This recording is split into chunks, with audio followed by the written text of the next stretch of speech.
Zinochalik tez javobi keladigan narsa yo'q, azizlar, bilib olaylik. Zinochalik bu dunyoda tez kasofati, balosi uradigan narsa yo'q.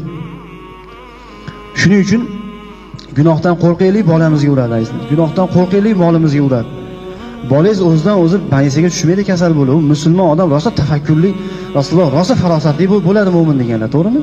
Mo'min bilan gaplashishda ehtiyot bo'lgin, juda ham farosatli bo'ladi mo'min deganlar Rasululloh. Komil mo'min bo'lsa. Bolangiz kasal bo'lib banisiga tushdimi? Deb o'tirib o'ylang, Xudo nima qildim, kimga haqqini yo'dim deng. Kimdan qarz olib bermadim? Kimni ko'nglini og'ritdim? Musulmon odam hayotini taftish qilib yurish kerak. Past balandini monitoring deydi. Monitoring qilib yurish kerak. Telva teskari yashamaydi musulmon odam. Mashinangizni bir joyga urib oldingizmi? Shunday mashinadan tushib o'tiring. Xudo, nima gunoh qildim deng. O'ylangda bitta gunoh keladi hayolingizga. Farishta olib kelib soladi.